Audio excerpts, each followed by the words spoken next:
ni maisha ambayo nimewahi kuyaishi. Kwa hiyo najua kuna watu ambao wamebaki huko wanaishi hayo maisha. Lakini Mungu, shetani atamtumia huyo kuja kwako kukwambia, kwa kweli kwa maisha hayo bora tu urudi nyumbani. Mwambie sirudi kwa sababu nyumbani pangu ni pale Mungu aliponiweka kufanya kazi yake. Amina. Hapo nyumbani ndio nyumbani kwako. Amina. Mama Konzo, nyumbani kwako sio Makondeni. Amina. Nyumbani kwako ni pale Mungu amekuleta ufanye kazi. Na ndipo ambapo baraka zako zipo. Amina. Bwana Yesu asifiwe. Amina. Kikubwa tukubali kufunguliwa sana. Inawezekana nimesema toka mwanzo nikasema mimi bwana mimi sanda ambayo namuomba Mungu kila siku na ataiondoa. Yaani mimi dharau sipendi. Yaani dharau sipendi. Kwa nini namwambiaga Mungu niondolee sana? Na ndio maana nimesema kwamba tunatakiwa tumuombe Mungu aziondoe sana ili tuzifikie zile baraka. Na ndio maana nimesema kwamba sihubiri kitu kwa ajili ya Mama Konzo. Sihubiri kitu kwa ajili ya Mzee Baraka. Nahubiri kitu kwa ajili ya kanisa. Na mimi ni kanisa. Inawezekana ile wewe huwezi kunidharau. Unasikia?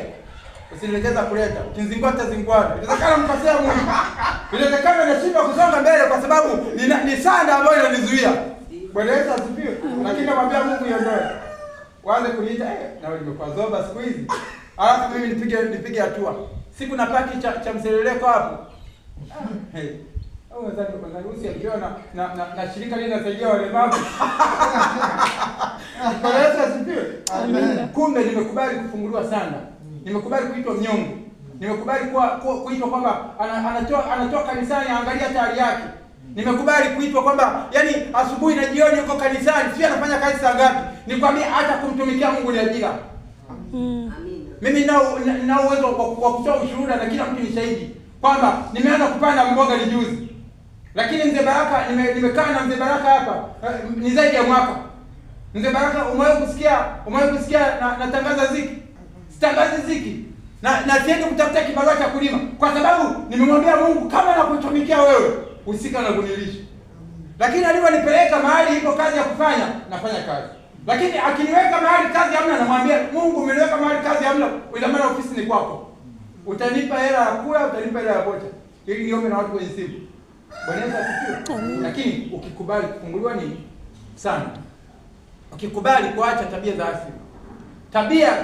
Tabia zile za kawaida ndizo ambazo zinafanya kazi ya kukuharibia baraka ukiwa kanisani. Tabia za uchoyo ambazo mtu anakuwa nazo duniani, anakuwa nazo huko, ndizo ambazo anakuwa nazo hata kwa Mungu. Tabia za uvivu ambazo mtu anakuwa nazo ni mvivu kufanya kazi zake nyumbani, ndizo anazokuwa nazo kanisani, ni mvivu kufanya kazi ya Mungu.